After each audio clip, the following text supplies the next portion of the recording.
Muchos piensan que las matemáticas constituyen un universo abstracto, extraño, lejano, patrimonio de unos pocos genios. Un mundo alejado de la realidad social de cada época, cuyo desarrollo es independiente del devenir general de la historia. Nada más lejos de la realidad. Para demostrarlo, iniciamos hoy un viaje muy especial. Un viaje con excursiones por el espacio y por el tiempo de ese universo matemático. Nuestro objetivo es descubrir las grandes ideas matemáticas y conocer a los genios que las han desarrollado. Seremos testigos de privilegio a lo largo de la historia de cómo el hombre ha aprendido a conocer y dominar el universo que le rodea. Y gracias, en parte, a las matemáticas. Porque al fin y al cabo, eso es lo que significa la palabra griega matemáticas, aquello que se puede aprender.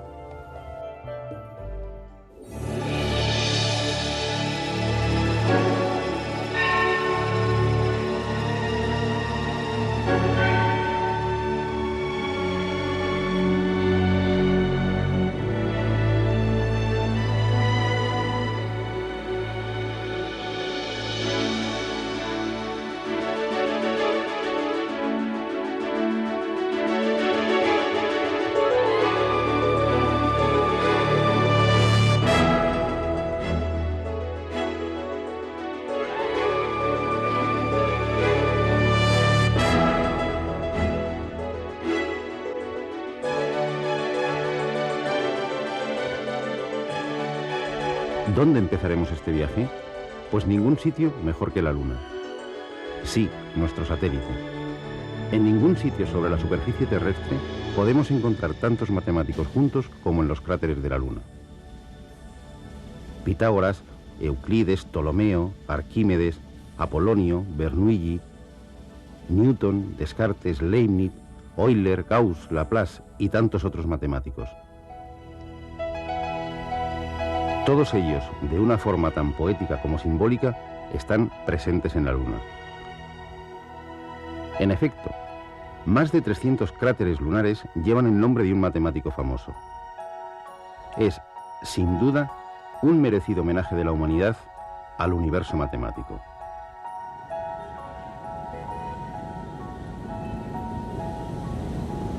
Pero volvamos a la Tierra.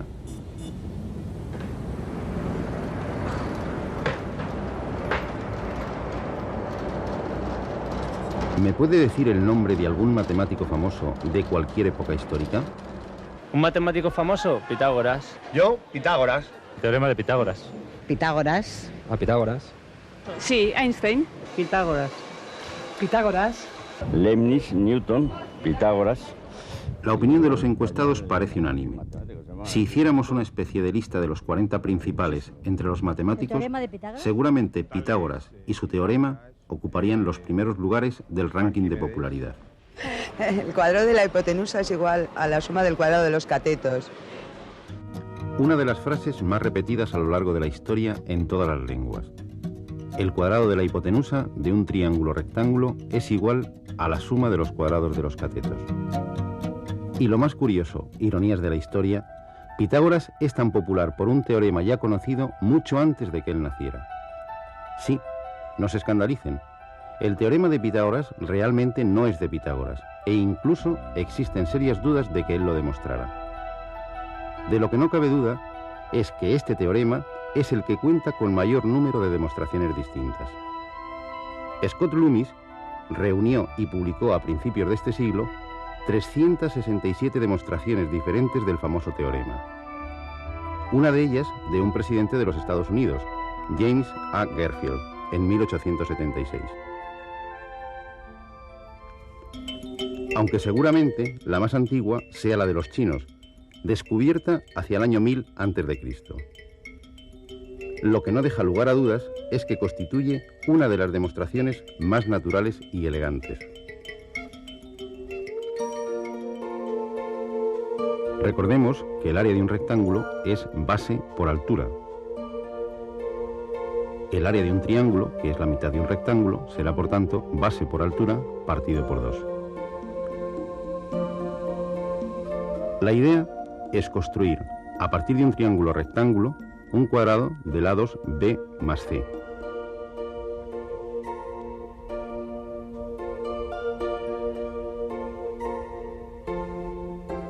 Su área será, por tanto, b más c elevado al cuadrado. Pero la figura está formada por un cuadrado interior, cuyo lado es a, y por tanto su área será a cuadrado, más 4 triángulos iguales al original, cuya área será b por c partido por 2. Por tanto, estas dos expresiones han de ser iguales.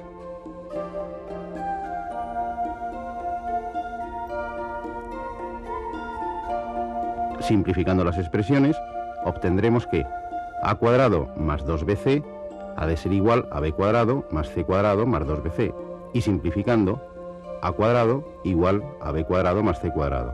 Es decir, el cuadrado de la hipotenusa es igual a la suma de los cuadrados de los catetos. Decididamente, una elegante joya matemática de 3000 años de antigüedad, de la que Pitágoras nunca pudo tener noticias. De lo que con toda seguridad sí tuvo noticias es de la utilización de algunos resultados parciales de su teorema por parte de dos culturas anteriores, los egipcios y los babilonios.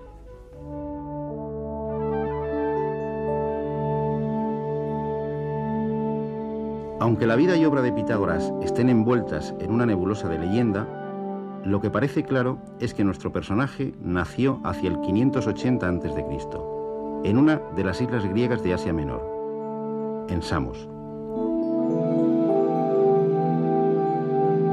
Parece que fue Tales, uno de los 7 sabios de Grecia, el que le aconsejó viajar para enriquecer su espíritu a los dos focos culturales de la época, Egipto y Fenicia. Los egipcios son, según Heródoto, los padres de la geometría, que significa medida de la tierra, y mucha culpa de ello la tiene el río Nilo y sus famosas inundaciones anuales.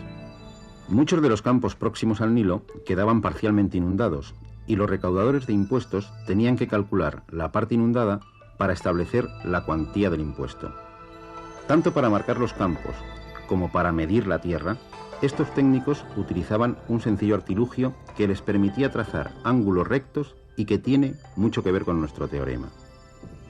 Consistía en una cuerda unida por sus extremos y dividida a intervalos iguales en 12 partes. Si clavaban en el suelo la cuerda por uno de sus nudos y formaban un triángulo de lados 3, 4 y 5 unidades, obtenían un triángulo rectángulo y, por tanto, ya tenían la dirección de 2 de los lados del cuadrado. Este sencillo instrumento geométrico debió ser de una inestimable ayuda en la construcción de las pirámides y de los templos. Muchos pueblos habitaron la región comprendida entre los ríos Tigris y Éufrates, la antigua Mesopotamia, hoy en día Irán e Irak. Sumerios, acadios, babilonios, asirios, y tenemos noticias escritas suyas desde hace más de 5000 años. De su afición a las observaciones astronómicas acerca de las posiciones de los planetas observables a simple vista, Mercurio, Venus, Marte, Júpiter y Saturno, conservamos en la actualidad dos vestigios muy populares. Por un lado, el horóscopo. Eran excelentes astrólogos. Ellos bautizaron las 12 constelaciones del zodíaco, dividiendo cada una de ellas en 30 partes iguales. Es decir, dividieron el círculo zodiacal en 12 por 30, o lo que es lo mismo, 360 partes. De ellos hemos heredado la división de la circunferencia en 360 grados y la de cada grado en 60 minutos y cada minuto en 60 segundos. Por otra parte, la patente de nuestra manera de contar el tiempo también es suya.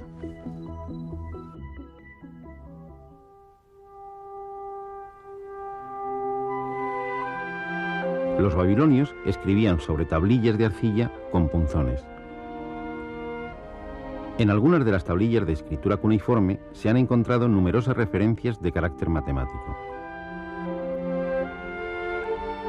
Nos llama especialmente la atención una tablilla, conocida como Plinton 322, que se conserva en la Universidad de Columbia, escrita hacia el año 1800 a.C., en la que aparecen 4 columnas de números distribuidos en 15 filas. En apariencia, podía tratarse de algún tipo de anotación contable, pero descifrados los números, corresponden a la primera relación de ternas pitagóricas de la que se tenga conocimiento.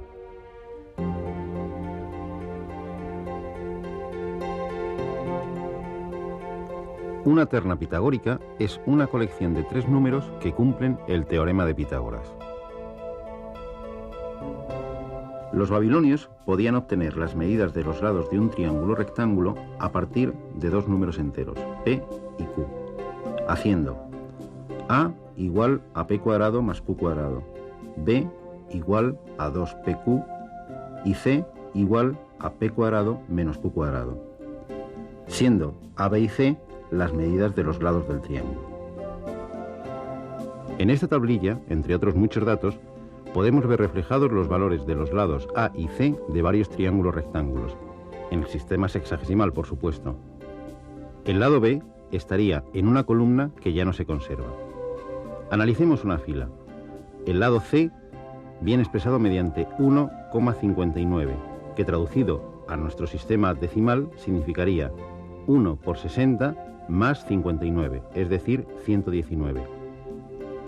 El lado A se puede calcular directamente de forma análoga. El lado B, el que no aparece, se puede deducir directamente de los valores expresados en la primera columna, en lo que aparece el cociente A cuadrado partido por B cuadrado. Decididamente, aunque no se haya encontrado ninguna tablilla con la demostración del teorema, parece bastante evidente que los babilonios conocían y aplicaban el teorema de Pitágoras 1000 años antes de que éste naciera. Por suerte para Pitágoras, esta tablilla no fue descifrada hasta el siglo XIX, aunque seguramente él tuvo conocimiento de los descubrimientos babilónicos en alguno de sus viajes por Asia Menor. ¿Es inmerecida entonces la popularidad de Pitágoras? Por supuesto que no. Para empezar, el término matemáticas, así como el de filosofía, se lo debemos a él. La figura de Pitágoras está envuelta en un halo de leyenda, de misticismo y hasta de culto religioso. Y no es tan extraño si pensamos que fue contemporáneo de Buda, de Confucio y de Lao Tse, los fundadores de las principales religiones orientales.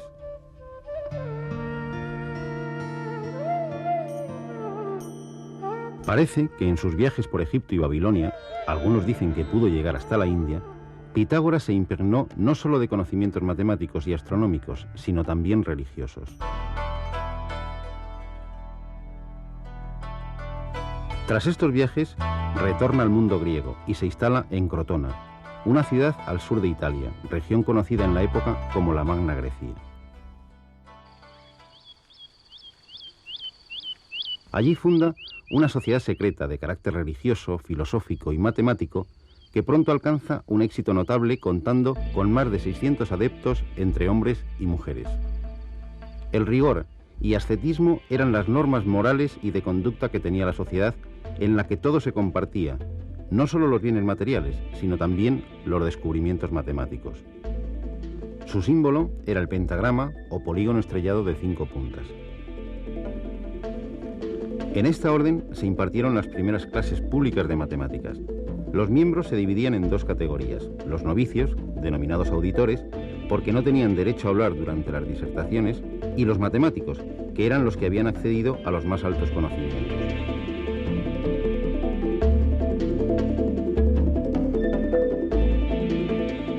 El secreto hacia el exterior era norma sagrada de la secta, y la divulgación de sus conocimientos matemáticos le pudo costar la vida a alguno de sus adeptos. La orden pitagórica de Crotona fue disuelta de forma violenta. Su casa fue incendiada y Pitágoras y sus discípulos tuvieron que abandonar la ciudad hacia Metaponte. Pero de lo que no cabe duda es de que su influencia se extendió por toda la cuenca mediterránea durante muchos siglos. De hecho, ha impregnado la cultura occidental hasta nuestros días. ¿Cuáles son las principales aportaciones matemáticas de la escuela pitagórica? La primera, y quizá la más importante, el introducir la necesidad de demostrar las proposiciones matemáticas de manera inmaterial e intelectual, es decir, al margen de su sentido práctico. Los pitagóricos dividieron el saber científico en 4 ramas: la música, la aritmética o ciencia de los números, su lema era todo es número; la geometría y la astronomía. Y en las 4 nos han dejado resultados e ideas sorprendentes. Para ellos, los números son entes abstractos, como ideas de la mente, con existencia propia al margen de los objetos que representan. Cuando hablaban de números, se referían a los números enteros y a las fracciones, es decir, números que se podían expresar como razón de dos segmentos que contenían un número entero de veces una misma unidad. De ahí nos viene el término número racional. Los pitagóricos fueron mucho más allá, colocando el concepto de número como principio y explicación de todo el universo. Uno de sus discípulos, Filolao, llegó a afirmar: todas las cosas que pueden ser conocidas tienen número, pues no es posible que sin número nada pueda ser conocido ni concebido. Atribuían a los números propiedades místicas. Pitágoras descubrió que existía una estrecha relación entre la armonía musical y la armonía de los números.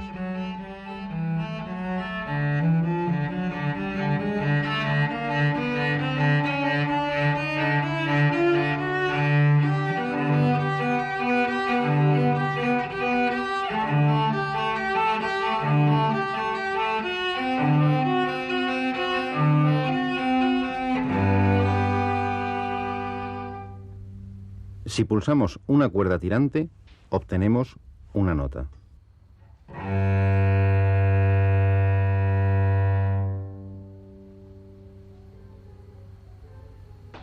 Cuando la longitud de la cuerda se reduce a la mitad,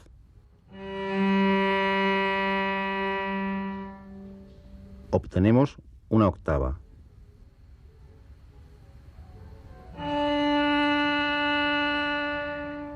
Si pulsamos un tercio, obtenemos la quinta. Y si pulsamos un cuarto, obtenemos la cuarta de la quinta anterior.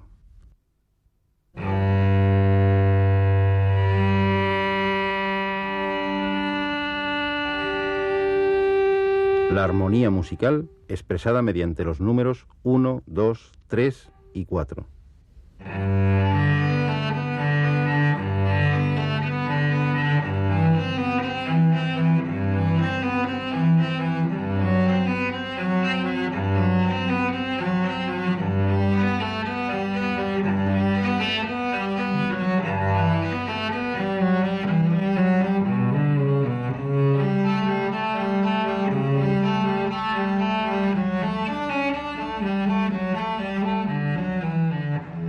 El número sagrado de los pitagóricos es el 10, el tetractis, el número del universo, ya que es la suma de todas las dimensiones, el punto, la línea, el plano y el espacio. Su concepción de los números enteros como puntos materiales les permitió estudiar las relaciones curiosas entre los números, asociándolas con las figuras geométricas. Con 3 puntos se puede formar un triángulo. El número 3 es un número triangular. Si a estos 3 puntos les añadimos otra fila de 3, formamos otro triángulo. El número 6 es también triangular. Si añadimos otra fila de 4, tendremos el siguiente número triangular, el 10. De forma análoga, 4 puntos forman un cuadrado, al igual que 9, 16, 25. Estos son los números cuadrados. De la misma manera se pueden obtener los números pentagonales o los hexagonales. Seguramente también es de origen pitagórico la idea de número perfecto. El 6 es un número perfecto, ya que la suma de todos sus divisores, salvo él mismo, es 6. 28 también es un número perfecto. Para encontrar el siguiente número tenemos que dar un gran salto. Es 496. No es tan fácil encontrarlo. En el libro 9 de los elementos, Euclides nos deja perplejos con su teorema 36, que proporciona un método original para encontrar números perfectos.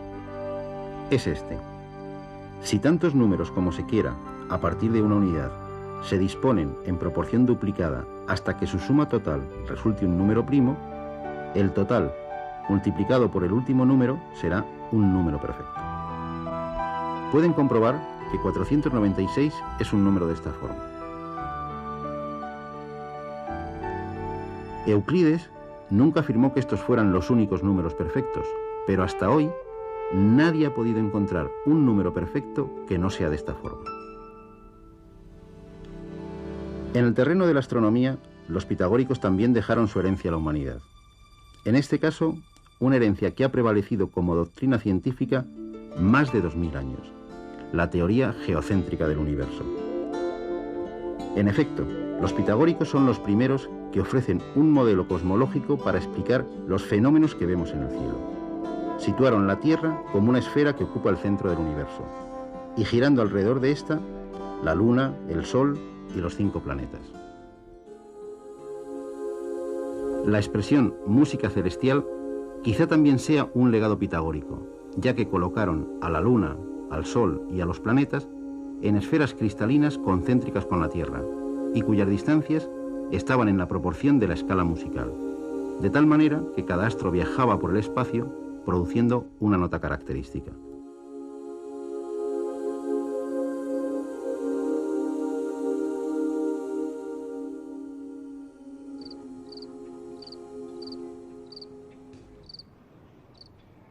Pitágoras llegó a afirmar que en las noches de calma era posible escuchar este canto celestial, y Kepler hasta nos dejó las partituras. Pero lo que realmente colmó de gozo a Pitágoras fue la demostración de su famoso teorema, hasta tal punto que mandó sacrificar bueyes a los dioses. Por desgracia, el silencio impuesto a los miembros de la secta pitagórica nos impide conocer la demostración que encontraron, aunque suponemos que no será muy distinta de la que podemos hallar en los elementos de Euclides. Euclides se basa en una propiedad fácil de probar de las áreas de los paralelogramos. Si desplazamos el lado opuesto a la base sin variar su longitud a lo largo de una recta paralela a la base, obtenemos un paralelogramo de la misma área. Utilizando solo esta propiedad, se puede demostrar que el área del cuadrado de la hipotenusa es igual a la suma de las áreas de los cuadrados de los catetos. Disfrútenlo, sobran las palabras.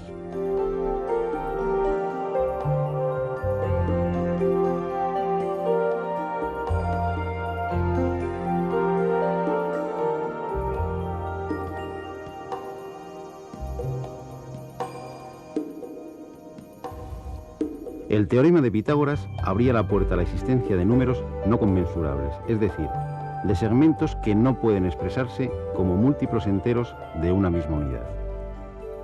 En efecto, no hay ningún segmento, por muy pequeño que sea, que esté contenido exactamente un número entero de veces en el lado de un cuadrado de lado 1 y en su diagonal.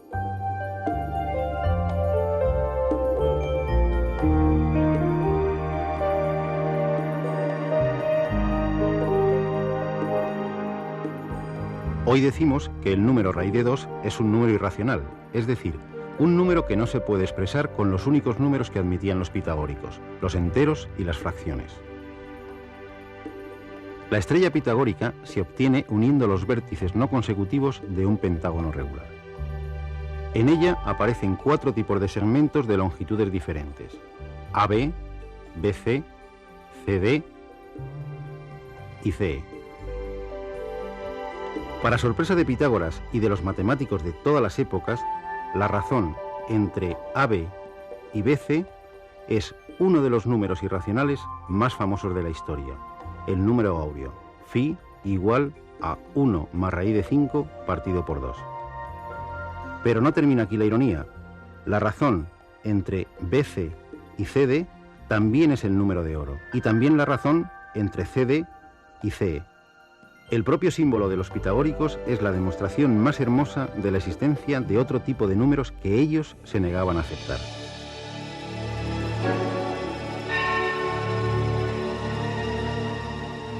A veces, la matemática, como el dios Cronos, devora a sus propios hijos, aunque luego los eleve a una gloria imperecedera.